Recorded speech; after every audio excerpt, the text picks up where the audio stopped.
bullies shamed the janitor's daughter until they got exactly what they deserved. "You missed a spot, janitor's kid," Dylan sneered, knocking over a trash can as laughter echoed through the hall. "Don't worry, Ava," he smirked. "Your mom can clean it up. It's what she's paid for, right?" The cafeteria roared when he poured milk at her feet.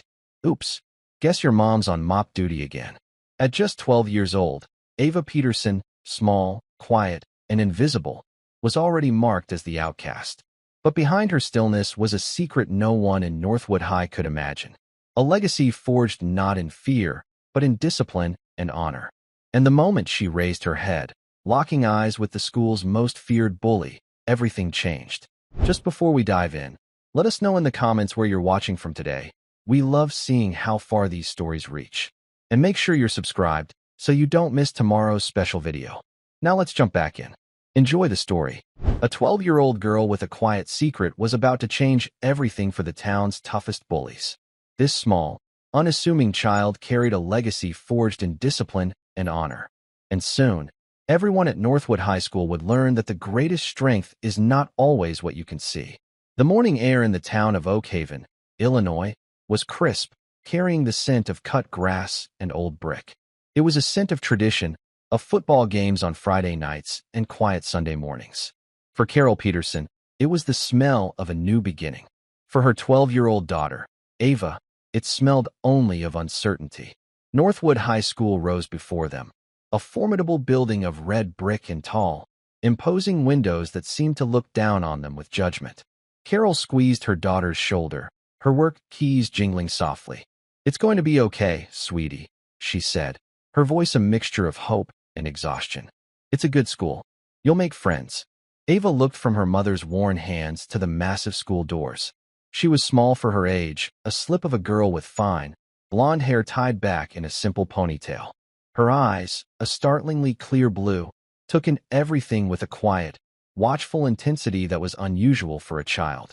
At 12, she was entering a world of teenagers, a middle schooler granted early entry into the high school due to district rezoning. She was already an outsider by age alone. Her mother's new job made it worse. Carol wasn't a teacher or an administrator. She was the new janitor. "I know, Mom," Ava said, her voice barely a whisper. She clutched the strap of her backpack, a hand-me-down from a cousin. Inside, her books were neatly arranged, but a small, worn photograph was tucked into the front pocket. It was a picture of an old man in a crisp military uniform, his eyes the same clear blue as hers, crinkled at the corners with a smile that was both kind and impossibly tough. Her grandfather, General Michael "Iron Mike" Callahan. They had moved to Oak Haven after the money ran out. After the long illness that had taken her grandmother, they sold the old family house in Virginia, the one near the military base where everyone knew and respected the Callahan name. Here, they were nobody. Worse than nobody. In the unforgiving social hierarchy of high school, Ava knew exactly what they were. She was the janitor's daughter. The first few days were a study in invisibility. Ava learned the school's geography not by the classroom numbers, but by the routes that offered the fewest encounters. She ate her lunch in a quiet corner of the library, the faint scent of old paper a comfort. She spoke only when spoken to, her answers short and polite. She observed. Her grandfather had taught her that. "Observation is your first line of defense, Ava," he'd say, sitting with her on the porch of the old Virginia house. He never taught her to fight. He taught her to see, to notice how people walked, how they stood, how their eyes shifted. He taught her about balance, leverage, and the economy of motion. "The loudest man in the room is often the weakest," he told her. "Strength is quiet. It's controlled." At Northwood High, the loudest man was Dylan Hayes. He was a senior, the star quarterback of the football team, with a chiseled jaw and an easy swagger that parted the crowded hallways like a ship's bow through water. He was handsome, popular, and deeply unkind. His strength was not quiet. It was a blunt instrument he used to enforce his place at the top of the food chain. He was always flanked by his two lieutenants, Mark, a thick-necked lineman who laughed at everything Dylan said, and Chris, smaller and wiry, with a smirk that seemed permanently etched on his face. Ava first came to their attention on a Wednesday. She was walking past the cafeteria when Mark, with a clumsy, deliberate motion, knocked a full trash can over, its contents spilling across the polished floor. "Oh, man, what a mess," Mark boomed, looking directly at Ava. Dylan stepped forward, a mock-sympathetic look on his face. "Don't worry about it. I'm sure the help will get it." He winked at Ava. "Isn't that right? Your mom's on duty, isn't she?" Laughter rippled through the students nearby. Ava felt a hot flush of shame creep up her neck. Her gaze flickered to the spilled garbage, soda cans, half-eaten sandwiches, crumpled napkins. She saw her mother on her hands and knees later that day, her back aching, wiping it all up. Something cold and hard settled in Ava's stomach. She remembered her grandfather's words. "Control, Ava. Emotion is a weapon your enemy uses against you." She said nothing. She simply adjusted her backpack and walked away, the sound of their laughter following her down the hall. The next day, it escalated. Ava was in the lunch line when she felt a shove from behind. She stumbled, catching herself on the counter. "Watch it, little kid," Chris sneered. "This line is for high schoolers. She's allowed to be here." A girl in front of her mumbled, not quite daring to look at Chris. Dylan appeared, placing a heavy hand on Chris's shoulder. Now, be nice. She's special. She's the daughter of our very own cleaning lady. We should show her some respect." He leaned in close to Ava, his voice dropping to a conspiratorial whisper. "Tell me, does the smell of bleach ever wash off?" This time, Ava looked up, her clear blue eyes meeting his. She didn't flinch. She just watched him, her expression unreadable. Her stillness seemed to unnerve him for a fraction of a second. It was like looking at a placid lake, with no hint of the depths beneath. He recovered quickly, letting out a short, harsh laugh.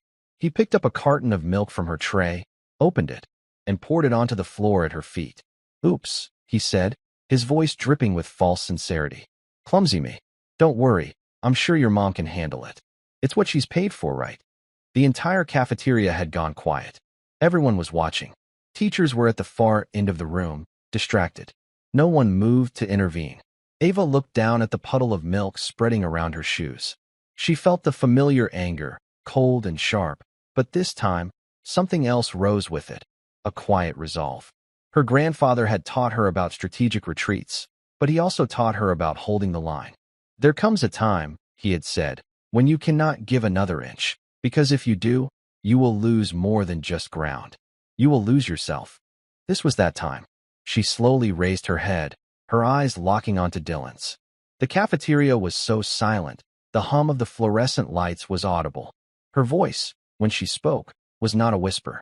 It was calm, clear, and carried across the cavernous room. "You're right," she said. "My mother will clean that up. She'll do it without complaint, because she has more dignity and strength in her little finger than you have in your entire body." A collective gasp went through the student body.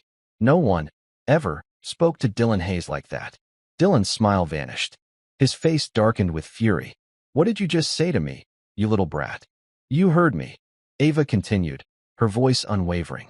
"You think you're strong because you can push people around and make a mess for others to clean. That's not strength. That's weakness." He took a step toward her, his fists clenching. Mark and Chris moved to flank him, their expressions menacing.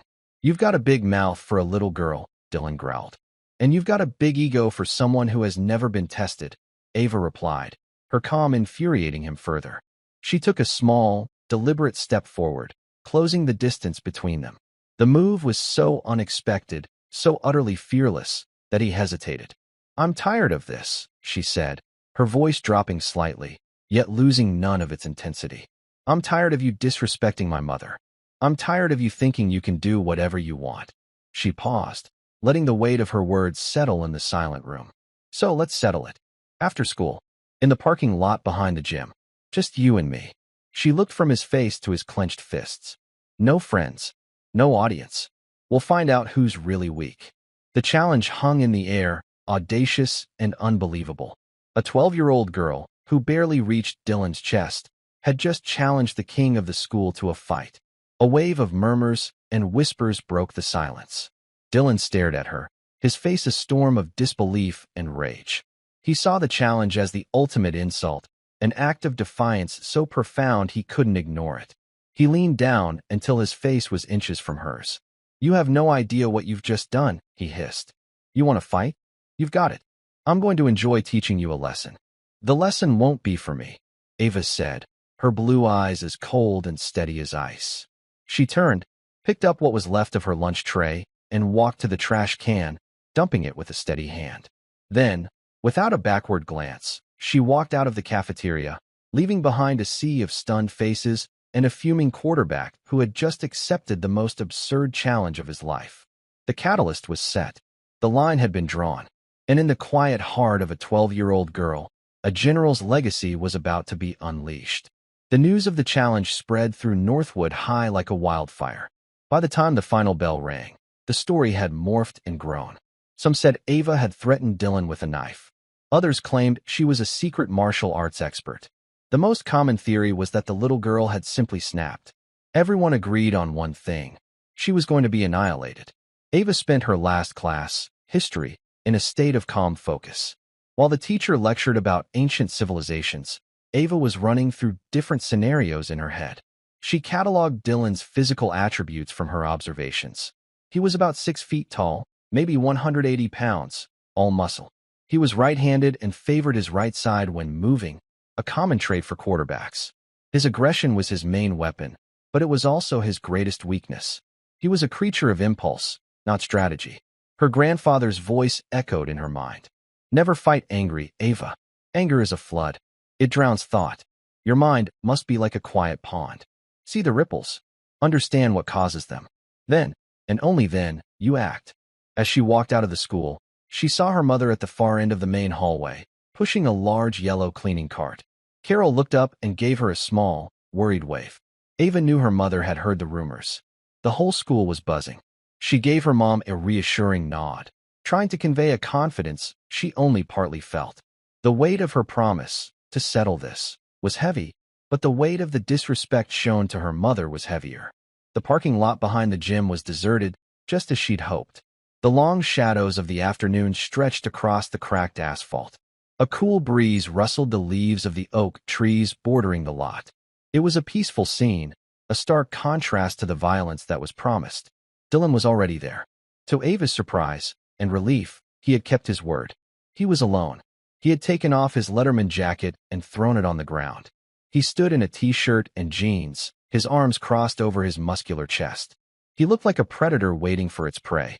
"I'm surprised you showed up," he sneered as she approached. "I figured you'd run home crying to your mommy." Ava stopped about 10 feet away from him, placing her backpack neatly on the ground. She didn't rise to the bait. "I said I'd be here." "Big mistake," he said, uncrossing his arms and rolling his shoulders. "I'm going to make this quick. And I want you to remember this pain every time you even think about looking at me again." He moved first, just as she predicted. He didn't circle or strategize. He charged. It was a pure explosion of rage and power, a football player's tackle aimed at a small, stationary target. He intended to slam her into the ground and end it in seconds. For an outside observer, it would have looked like an impending tragedy. For Ava, it was a simple equation of physics. Mass times velocity, a straight line of attack, a predictable trajectory. She did not retreat. She did not brace for impact. At the very last second, as his hands were reaching for her, she took one small, precise step to her left. It was a simple, almost elegant movement. Dylan, committed to his forward momentum, suddenly found his target gone. He plunged past her, his arms grabbing at empty air. As he passed, Ava pivoted. She didn't use her fist. She used her open palm. She struck the back of his right knee, a technique her grandfather called a tendon strike. It wasn't about power, it was about precision. The blow was sharp and perfectly placed. Dylan's right leg buckled instantly. The supporting muscles and tendons, taken completely by surprise, gave way. He let out a grunt of shock and pain, his forward charge turning into a stumbling, uncontrolled fall. He crashed to the asphalt, scraping his hands and the knee of his jeans. He twisted around, his face a mask of confusion and fury. "What the?" "You lead with your right side," Ava said, her voice even. She hadn't even broken a sweat. She stood calmly, watching him. "You put all your weight on your front foot. It leaves you off balance." The explanation only enraged him more. He scrambled to his feet, his knees screaming in protest. The surprise was gone, replaced by a cold, murderous intent. "You got lucky," he snarled. "That's not going to happen again." This time, he came at her more cautiously, but the anger was still there, clouding his judgment. He threw a wild, looping punch with his right hand, aiming for her head. It was a haymaker, powerful enough to knock a grown man out. Ava saw it coming a mile away. His shoulders telegraphed the move. His eyes were fixed on the target. She didn't duck under it or jump back. She moved into it. She stepped forward, inside the arc of his punch, so that his arm swung harmlessly behind her. Now she was too close for him to hit her effectively. She was standing right against his chest. Before he could react, to grab her or push her away, she acted. She drove the heel of her hand upward, under his chin. Her other hand simultaneously went to the small of his back, pushing forward. It was a perfect application of leverage. His head was forced back, and his spine was forced to arch. His center of gravity was completely compromised. For a terrifying second, he was balanced on his heels, his body forming an unnatural backward C. Then, gravity took over. He fell backward with a heavy thud that knocked the wind out of him. His head hit the pavement, not hard enough to cause serious injury, but enough to daze him, to send a jarring shock through his skull. Stars exploded behind his eyes. He lay there, gasping for breath, the world spinning. He couldn't understand what was happening. This tiny girl moved like smoke. She didn't hit him with power, but with a kind of surgical precision that took his own strength and used it as a weapon against him. Ava stood over him, her shadow falling across his face. There was no triumph in her eyes, no anger. There was only a quiet sadness. "It's over, Dylan," she said softly. He tried to push himself up, but his body wouldn't obey. His knee throbbed, his head swam, and his pride was shattered into a million pieces. He looked up at her, at this impossible child, and for the first time, he felt a sliver of fear. Who are you?" he choked out. Ava knelt beside him, not as a victor, but as a teacher addressing a student. "My name is Ava Peterson. My mother is Carol Peterson, the woman you and your friends have been tormenting." She paused, letting that sink in. "And my grandfather was General Michael Callahan," she continued, her voice filled with a quiet pride. "He spent 50 years serving this country. He fought in 3 wars. He taught me that a person's worth has nothing to do with their job, or their size, or how loud they can shout. It has to do with their character, with their honor." She looked at him, her blue eyes searching his. "He also taught me that true strength is about control. I haven't seriously hurt you, Dylan. I could have. The strike to your knee could have torn a ligament. The fall could have given you a concussion. I controlled the outcome. That is strength." Dylan just stared, speechless. The name General Callahan didn't mean much to him, but the way she spoke, the absolute authority in her voice, held him captive. "This is your one and only warning," Ava said, her voice turning firm. "You will leave my mother alone. You will leave me alone. You will stop bullying other students.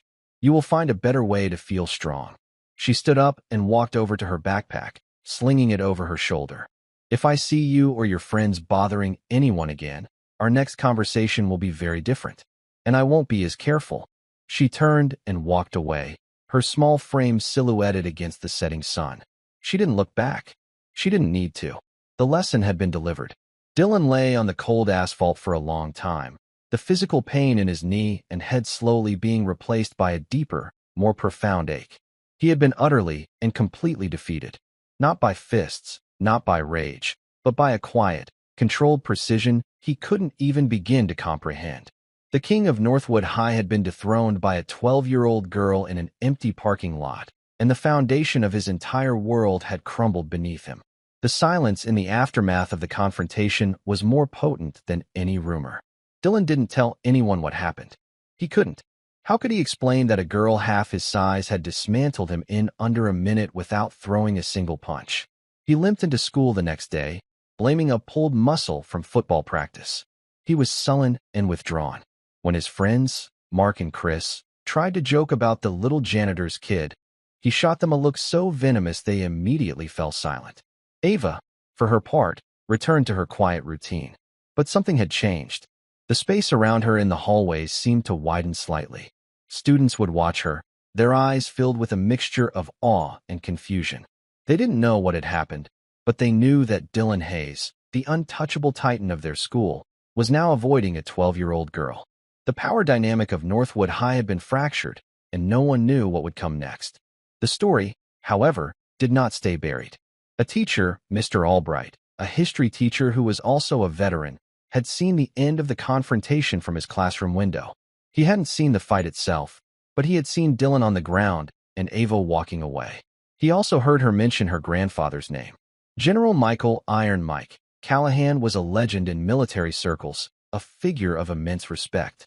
Curiosity piqued, Mr. Albright did some research. He confirmed that Carol Peterson was indeed General Callahan's daughter-in-law, and Ava was his only grandchild. The next day, he asked Ava to stay after class. "Ava," he began gently, "I don't want to pry, but I overheard you mention your grandfather's name yesterday. Was that General Michael Callahan?" Ava nodded, her guard slightly up. "Yes, sir." Mr. Albright leaned back in his chair, a look of deep admiration on his face. "I served for 10 years. Your grandfather, he was a hero. His doctrines on tactical discipline and de-escalation are still taught today. He believed the greatest weapon was a calm mind." Ava's shoulders relaxed.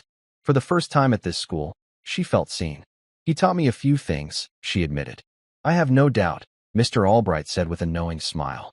"I also know that Dylan Hayes has been making life difficult for many students here, yourself included. Whatever happened yesterday, it seems to have had an effect. But I want to offer you some advice, soldier to soldier, so to speak." He leaned forward, his expression serious. "A victory on the battlefield is only the beginning. Winning the peace is the harder part. People are watching you now, Ava. Some are scared, some are impressed. What you do next will define who you are here." His words resonated with Ava. She had won the confrontation, but now what? She had only wanted to be left alone, to protect her mother. But Mr. Albright was right. Her actions had created a power vacuum, and a new kind of challenge was emerging. It began subtly. A freshman boy, who was constantly harassed by older students for his stutter, approached her in the library. He placed a book on her table and whispered, "Thank you," before hurrying away. A girl who was often the target of mean-spirited gossip about her clothes gave Ava a small, shy smile in the hallway. They saw her not as a fighter, but as a symbol. She had stood up to the biggest bully and won. She represented hope. The first real test of her new role came a week later. A group of students from the wrestling team had taken to claiming a particular section of the cafeteria, shoving away anyone who tried to sit there. Their leader was a boy named Kevin, who was almost as arrogant as Dylan, but without the charisma. Ava was eating her lunch when she saw Kevin and his friends push a younger boy, sending his tray clattering to the floor. The boy, mortified, scrambled to pick up the mess as Kevin's group laughed. It was a scene painfully similar to the one that had started it all. Ava felt a familiar stirring of anger, but she tempered it with her grandfather's wisdom. Assess the situation. What is the objective? The objective was not to fight Kevin. It was to stop the bullying and restore order. She finished her lunch, packed her bag, and walked over to the table. Kevin and his friends tensed as she approached. "This is our table, kid. Get lost," one of them grunted. Ava ignored him and spoke directly to Kevin, her voice quiet but firm. "You have a lot of strength, all of you," she said, gesturing to the group. "You could use it to be the best wrestling team in the state. Or you can use it to push around kids who are smaller than you." Kevin scoffed. "And who are you to tell us what to do?" "Nobody," Ava said honestly. "But I know what it looks like when people are afraid. And I know strength that's used to create fear isn't strength at all. It's a liability." She looked him directly in the eye. Dylan Hayes thought he was strong, too. The mention of Dylan's name was like a shockwave. His defeat was still a subject of intense speculation. By invoking it, Ava wasn't threatening them. She was reminding them that the established order had changed. She was presenting them with a choice. Kevin stared at her, a conflict playing out on his face. He could escalate, try to prove he was tougher than Dylan. Or he could listen. Ava's calm, her complete lack of fear, was disarming. She wasn't challenging his strength, but his character.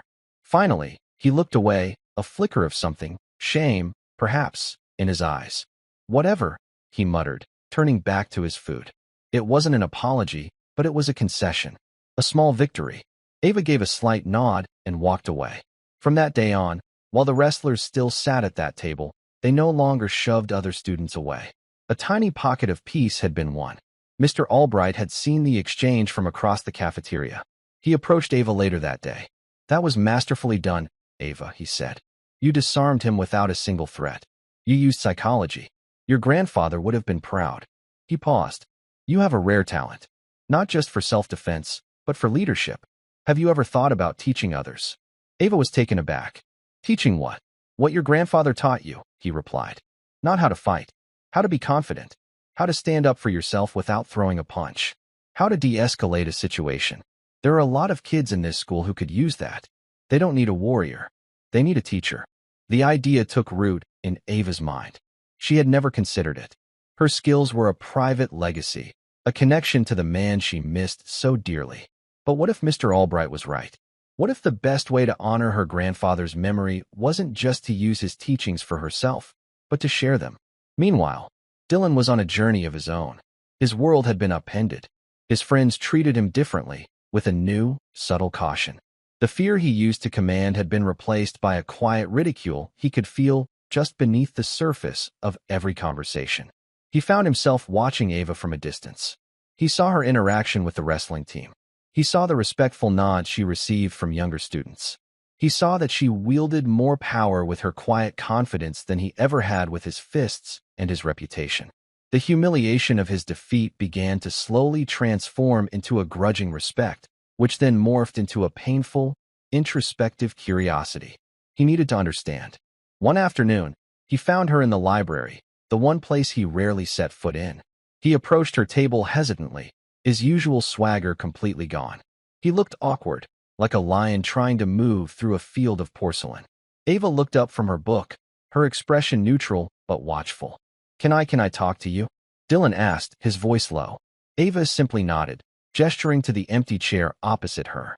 He sat down, his large frame looking out of place on the small library chair. He struggled for words for a long moment. "How did you do it?" he finally asked. "What you did in the parking lot. I've never seen anything like it." Ava closed her book. "It wasn't about being stronger or faster than you. It was about understanding balance and leverage. And it was about not being angry. I was angry enough for both of us," Dylan admitted, a bitter smile on his face. He looked down at his hands. "You said your grandfather was a general?" "Yes. And he taught you all that." "He taught me how to think," Ava corrected gently. "The rest is just practice." They sat in silence for another minute. The quiet of the library felt profound. "Everyone is laughing at me," Dylan said, the confession costing him dearly. "They think you beat me up." "I didn't," Ava said. "You beat yourself. Your anger, your pride, they were my best weapons." It was a hard truth, but Dylan couldn't deny it. He looked up, his eyes meeting hers, and for the first time, she saw something other than arrogance in them. She saw a flicker of genuine confusion, of a boy who had built his entire identity on a foundation of sand and had just watched the tide come in. Could you teach me?" he asked, the words barely a whisper. Ava was stunned. Of all the possible outcomes of their confrontation, this was the one she had never, ever imagined. The bully was asking his victim to become his mentor. It was a moral challenge, a twist she didn't see coming. Her grandfather's voice returned to her. "The greatest victory is not to defeat an enemy, but to change him." She looked at Dylan, truly looked at him, and saw not just the bully, but the lost kid underneath. She made a decision. "I'm thinking of starting a club," she said slowly. "With Mr. Albright. It's not about fighting. It's about discipline, control, situational awareness. For anyone who wants to learn." She held his gaze. "It will be difficult. You'd have to start from the beginning. You'd be just another student. No special treatment. Can you handle that?" A long moment passed. The old Dylan would have stormed out, insulted. But the boy sitting before her was different. He had been humbled. He had been broken down and was looking for a new way to build himself back up. He gave a slow, deliberate nod. "Yes," he said. "I think I can." In that moment, Ava realized her victory in the parking lot was not an ending. It was the beginning of something far more complex and far more important. She had not just defeated a bully. She had sown the seeds of an alliance that had the potential to change the entire culture of Northwood High. The peace was just beginning, and its path would be far more challenging than the fight had ever been. The first meeting of what came to be known as the Northwood Self-Discipline Club was held on a Tuesday afternoon in the school's auxiliary gym, a smaller space with worn wooden floors and the lingering scent of old leather and sweat. Mr. Albright had secured the space, putting his own name on the line to vouch for the unconventional new group. Ava had expected maybe 5 or 6 people to show up. Mr. Albright had put up a small, discreet flyer that read, "Learn situational awareness, de-escalation, and self-control. All are welcome." He had deliberately avoided words like defense or martial arts. 22 students came. They were a motley crew, a cross-section of the school's social strata. There was the freshman boy with the stutter who had thanked Ava in the library. There were a couple of girls who were known targets of gossip and online bullying. There were quiet, studious kids from the honors program and a few athletes from the track team who were curious. And then, standing awkwardly by the door, was Dylan Hayes. His presence sent a ripple of murmurs through the room. He was wearing simple gym shorts and a t-shirt, no Letterman jacket, no swagger. He looked like a guest at a party where he didn't know anyone. His old friends, Mark and Chris, were nowhere to be seen. They had laughed in his face when he'd told them he was going. "You're going to let that little girl teach you? You're pathetic," Chris had sneered. For the first time, Dylan hadn't risen to the bait. He just walked away. Ava stood in the center of the gym with Mr. Albright. She wore simple sweats, her blonde hair tied back. She looked even smaller in the large, open space. She waited for the room to quiet down, her patience a tangible force. When all eyes were on her, she began. "Thank you for coming," she said, her voice clear and carrying easily. "This isn't a self-defense class. I'm not going to teach you how to fight. If you want to learn how to fight, join the wrestling team or a karate dojo. I'm going to teach you how not to fight." She paused, letting that sink in. "My grandfather used to say that most fights are lost before a single punch is thrown," she continued. "They're lost because of ego, or fear, or anger. They're lost because you weren't paying attention to your surroundings. We're going to work on the things that happen before a fight. We're going to work on control. Control of yourselves, and control of the situation." Mr. Albright stepped forward. "The first lesson is awareness. Most of us walk around in a bubble. We're looking at our phones, listening to music, lost in our own thoughts. We're easy targets. Your first task is to learn to see." For the next hour, they didn't do a single physical exercise.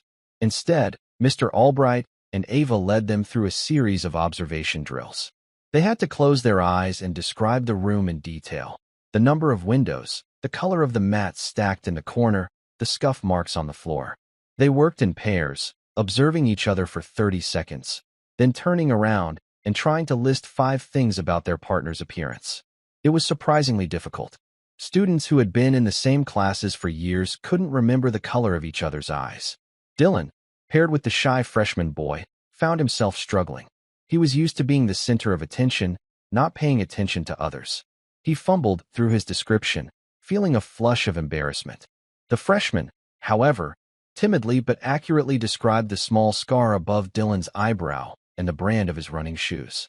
For a moment, their roles were reversed. The quiet, observant boy was the expert. The star athlete was the novice. The session ended not with a bang, but with a quiet sense of focus. Ava gave them their homework. "For the rest of the week, I want you to practice active observation," she instructed.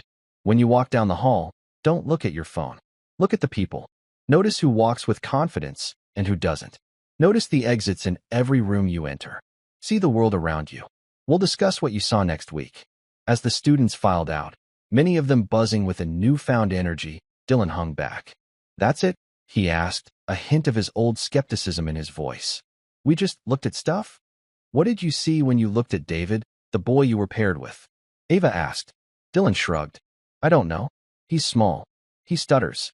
I saw that he bites his nails, which means he's anxious," Ava said. "His backpack is worn out, but his books are in perfect condition, which means he's careful with the things that matter to him.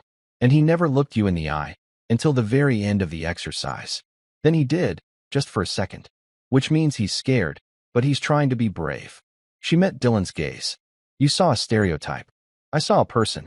That's the difference. That's what we're learning here." Dylan had no response. He just nodded slowly, a thoughtful expression on his face, and left the gym. He had come expecting to learn secret fighting moves. Instead, he was being taught to see, and it was already changing the way he viewed the world. Carol Peterson watched her daughter's transformation with a mix of pride and anxiety. Her quiet, withdrawn child was now a leader, a teacher. She would hear snippets of conversation from the students as she cleaned the hallways after school. They spoke of Ava with a reverence that bordered on awe. One evening, as she was mopping the floor outside the auxiliary gym, She saw the club letting out. She watched as Ava spoke with a few students, her posture calm and confident.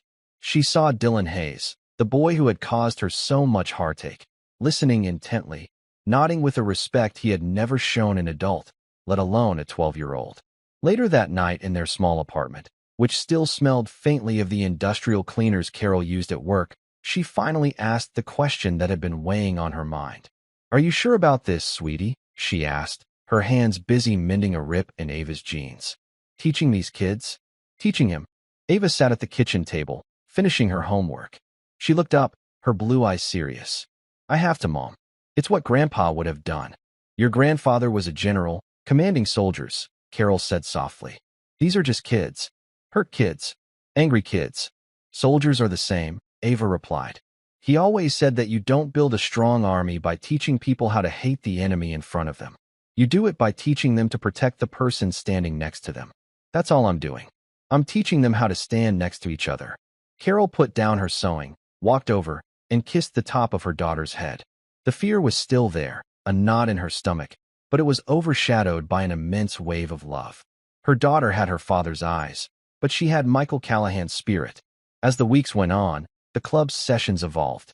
They moved from simple observation to situational drills. Ava and Mr. Albright would create scenarios. One student would have to walk through a gauntlet of others who would try to verbally harass them.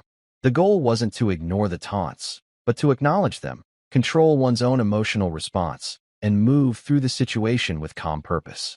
They called it navigating the storm. Dylan struggled with these exercises more than anyone. His lifelong instinct was to meet aggression with greater aggression, to be a wall. Ava taught him to be water instead. "He's baiting you," she'd say in a drill where another student was playing the part of an aggressive bully. "He wants you to get angry. That's his territory. Don't go there." She showed him how to use centered breathing to calm his racing heart, how to use direct but non-confrontational language, and how to position his body to signal a lack of threat while still protecting his personal space. It was like learning a new language. He failed repeatedly, his frustration mounting. But for the first time in his life, he didn't quit when something got hard. The memory of his humiliation in the parking lot was a powerful motivator. He wanted to understand the strength Ava possessed, a strength that had nothing to do with the size of his muscles. His old friends, Mark and Chris, saw his change as a betrayal. They cornered him one day by his locker. "We don't get it, man," Mark said, his heavy brow furrowed in confusion. "You're the king of this school, and you're letting some little girl lead you around by the nose." "She's not leading me," Dylan said, his voice even, using the calm he'd been practicing. "She's teaching me." "Teaching you what?" "How to be a wimp," Chris sneered, shoving Dylan's shoulder. The old Dylan would have shoved back harder, escalating the confrontation in a heartbeat. The new Dylan held his ground, but he didn't retaliate. He looked at Chris, really looked at him, and saw what Ava had taught him to see. The insecurity behind the smirk, the fear of losing his position now that his leader was changing. "No," Dylan said calmly. "She's teaching me that I don't have to shove people to feel strong." He closed his locker and walked away, leaving them standing there, speechless and confused. It was a bigger victory than any fight he had ever won. He had navigated his own storm. The club's real test, however, came from outside the school walls. Oakhaven, like many small towns, had its share of troubles. A group of older teenagers from a neighboring town, kids who had already dropped out of school, had taken to hanging out at the local park in the evenings. They were known for causing trouble, vandalism, petty theft, and harassing anyone who crossed their path. One Friday evening, a few members of Ava's club, including David, the freshman with the stutter, were cutting through the park on their way home.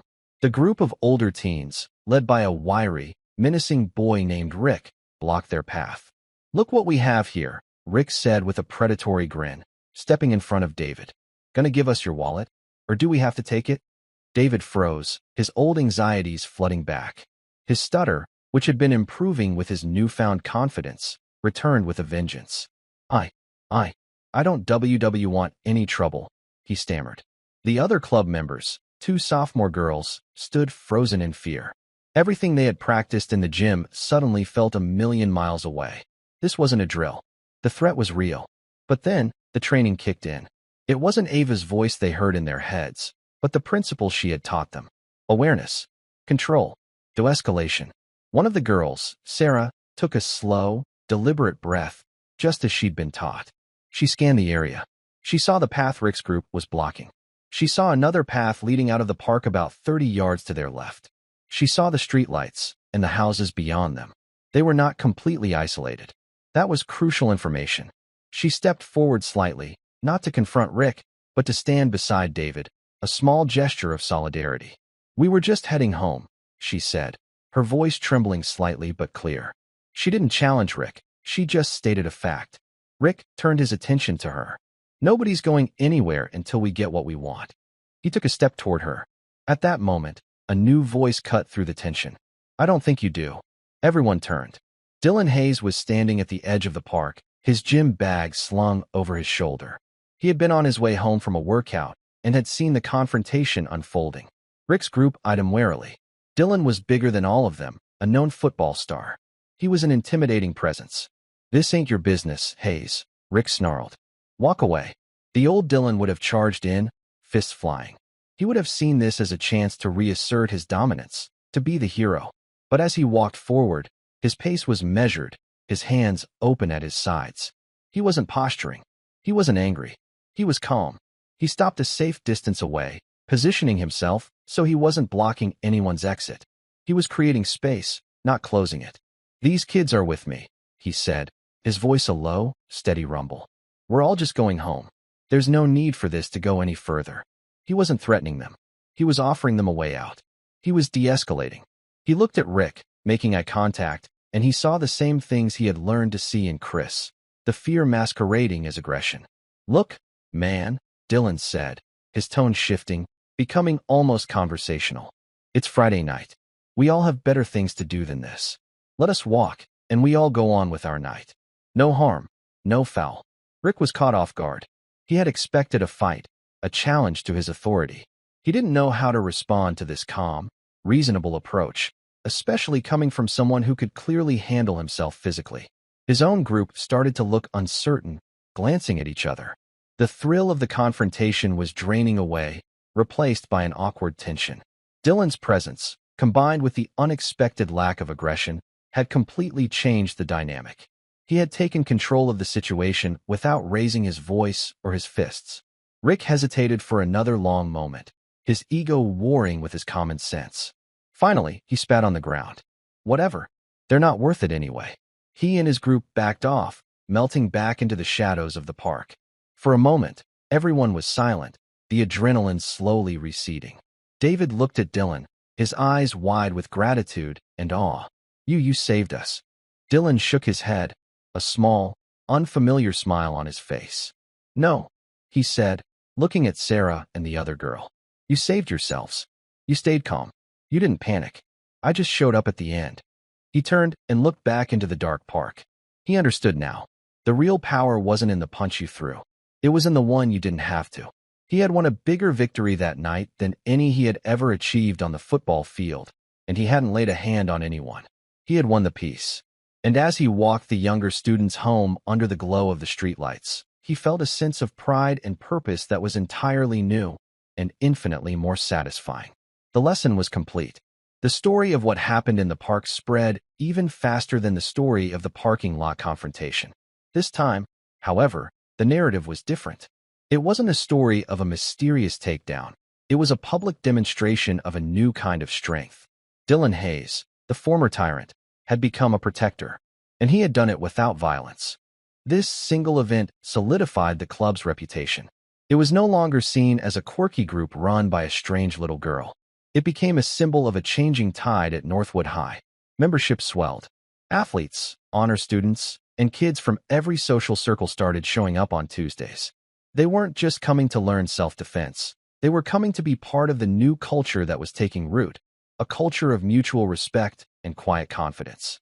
The school itself began to transform. The ambient level of aggression in the hallways seemed to drop. Fights became rarer. Teachers noticed students were more focused in class, more willing to speak up, more supportive of one another.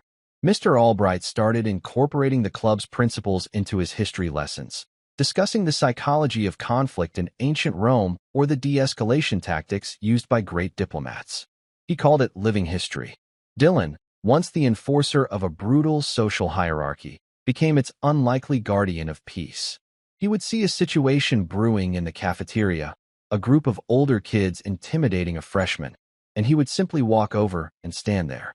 His calm, watchful presence was usually enough to defuse the tension. He never had to say a word.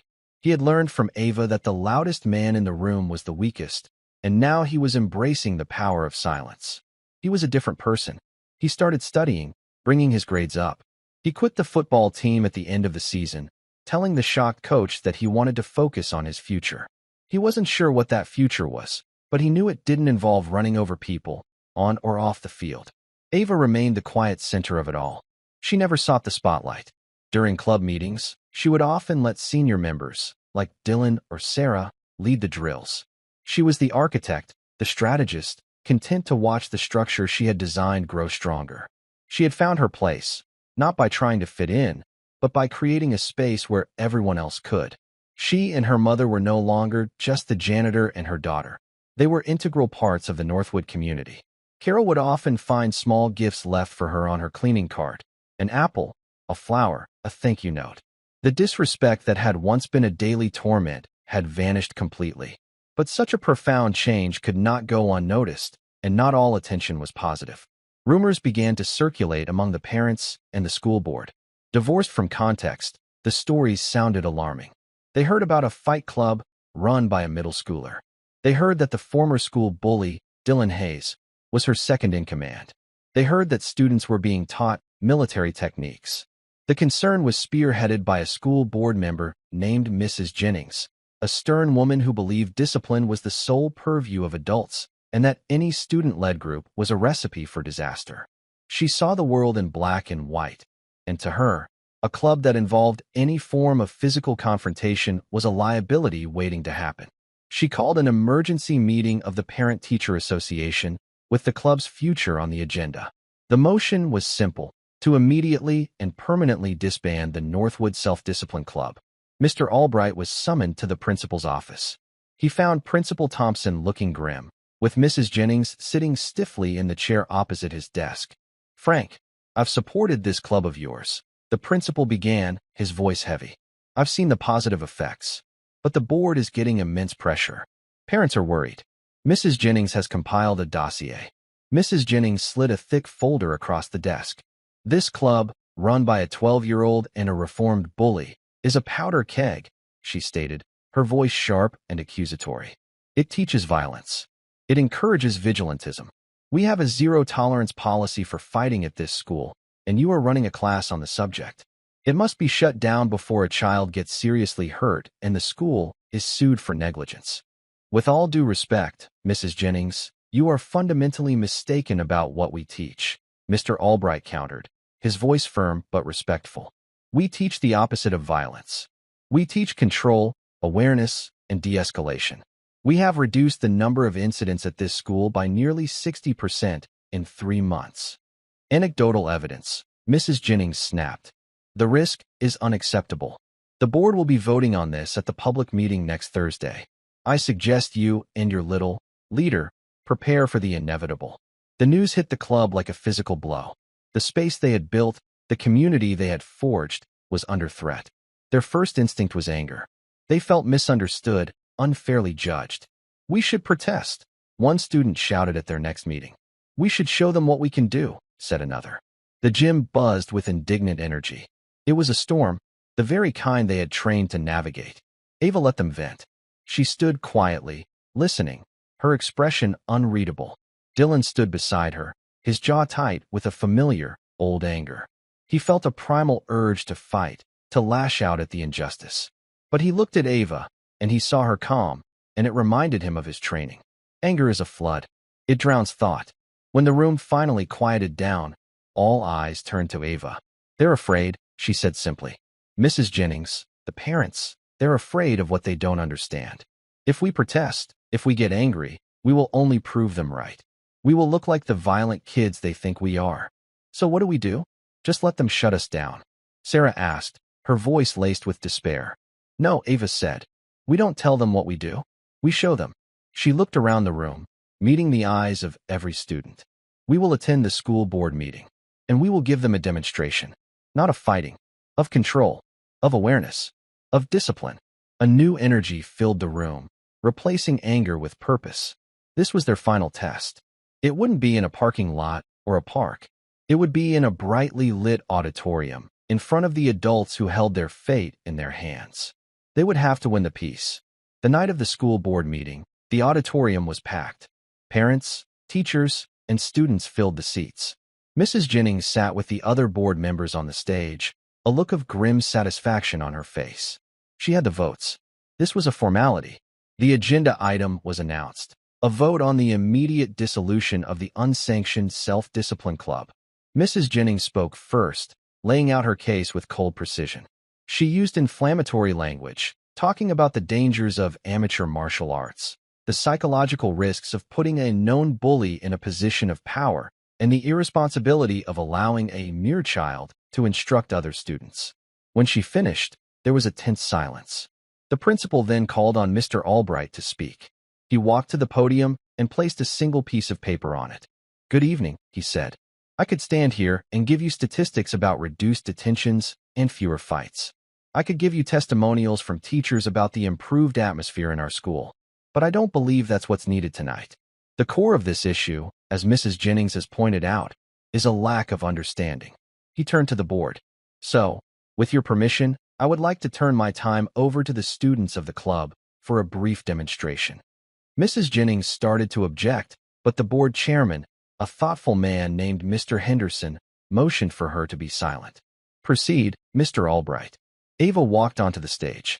Her small presence immediately commanded the room's attention. She was followed by Dylan, David, and Sarah. "My name is Ava Peterson," she began, her voice steady and clear, amplified by the microphone. "We're not going to show you how to fight. We're going to show you how we think." For the next 15 minutes, they recreated the exercises from the club. They started with the observation drills. Sarah stood with her back to the audience, and Ava asked them to shout out questions. What color are her shoes? Is she wearing a watch? The audience, like the students on their first day, fumbled. Sarah then turned around, and David, with a new, clear voice, described 5 precise details about a man in the third row, down to the brand of his pen. The point was made. They were learning to see. Then came the de-escalation drill. Dylan stood in the middle of the stage. "I need a volunteer," Ava said, "someone who can pretend to be very angry and aggressive." After a moment of hesitation, a father from the audience, a large, burly man, volunteered. "I can do that," he said, a skeptical look on his face. He got on stage and squared off with Dylan. "Okay, kid, let's see what you've got." He began shouting, using the kind of generic, aggressive language a bully might use. Dylan didn't meet the aggression. He took a small step back, creating space. He kept his hands open, non-threatening. He made eye contact, but he didn't glare. He just listened. When the man paused to take a breath, Dylan spoke, his voice low and calm. "I hear that you're angry. I'm not looking for a problem. I just want to understand." The man was thrown off. He tried to ramp up the aggression, but Dylan refused to take the bait. He kept his center, breathed, and responded with calm, non-confrontational language. He was a rock in the middle of a storm, and the man's artificial rage began to feel ridiculous, even to himself. After another minute, he just stopped, shaking his head in disbelief. I don't know what to do," the man admitted with a chuckle. "It's impossible to stay mad at him. He won't fight back." The audience applauded. Finally, it was time for the closing argument. But it wasn't Ava or Mr. Albright who delivered it. It was Dylan. He walked to the podium, his hands trembling slightly. He looked out at the crowd, at his parents, at the faces of the students he used to torment. "My whole life," he began, his voice thick with emotion, "I thought being strong was about making people afraid of you. I was good at it. It was easy, and it made my life empty." He looked at Ava, who stood by the side of the stage, watching him with quiet pride. "This club, and this girl, taught me something different. They taught me that real strength isn't about making people afraid. It's about making them feel safe. It's not about winning fights. It's about stopping them before they ever start." "Mrs. Jennings, you're right. I was a bully, and I'm sorry for it. But this club is not what made me a bully. It's what's helping me become a better man." He stepped back from the podium. The auditorium was completely silent for a moment, and then, it erupted. The applause was thunderous, a wave of support that washed over the stage. It wasn't just for the demonstration. It was for the raw, honest courage they had just witnessed. The final speaker of the night was an unscheduled one. A woman from the back of the room walked to the podium. It was Carol Peterson. She was still in her janitor's uniform, having come straight from her shift. "I'm Ava's mother," she said, her voice soft but resolute. "I don't know about military tactics or school board policies, but I know my daughter, and I know this school. A few months ago, I came to work every day feeling invisible, feeling ashamed. My daughter felt the same way. We were the help. People looked through us." She looked at the students from the club, who were watching her with tears in their eyes. "Now, when I walk the halls, students say hello to me. They ask me how my day is. They hold doors for me. This school has become a community. It has become a kind place. That is not a liability. That is a miracle. And it's a miracle that my daughter and Mr. Albright and all these wonderful kids created. Please," she looked at the board, her voice breaking slightly, "please don't take that away." She walked back to her seat. The vote was a mere formality now. The motion to disband the club was defeated unanimously. The motion to officially recognize and fund it was passed unanimously. In the aftermath, Mrs. Jennings approached Mr. Albright and Ava. Her stern expression had softened. "I was wrong," she said simply. "I misunderstood. What you are doing here is remarkable." The story of Northwood High and its unusual club became a model for the district and then for the state. But for Ava, the greatest victory was quieter. It was in the confident way David now spoke, free of his stutter. It was in the easy friendship she now shared with Dylan. Most of all, it was in the proud, happy smile on her mother's face. One afternoon, months later, Ava found a small, unmarked box in her locker. Inside, nestled on a piece of velvet, was an old, tarnished silver medal. It was a Carnegie Medal awarded for heroism. A small, engraved plaque on the back read, "To General Michael Callahan, for courage in the face of conflict." 1968. Pinned to the velvet was a short, handwritten note. "My grandfather received this a long time ago. He said a true hero doesn't seek conflict, but has the courage to stand for peace. I think he would have wanted you to have it. DH." Ava closed the box, a lump in her throat. Her grandfather's legacy was safe. It wasn't just a memory kept in an old photograph. It was alive and well, breathing in the hallways of Northwood High, in the hearts of the students who had learned that the greatest strength, the only strength that truly mattered, was the quiet, unshakable strength of character. The janitor's daughter had cleaned up more than just the floors of the school. She had cleaned up its soul. And that's where we'll end the story for now. Whenever I share one of these, I hope it gives you a chance to step out of the everyday and just drift for a bit. I'd love to know what you were doing while listening. Maybe relaxing after work, on a late-night drive, or just winding down. Drop a line in the comments. I really do read them all. And if you want to make sure we cross paths again, hitting like and subscribing makes a huge difference. We are always trying to improve our stories, so feel free to also drop your feedback in the comment section below. Thanks for spending this time with me.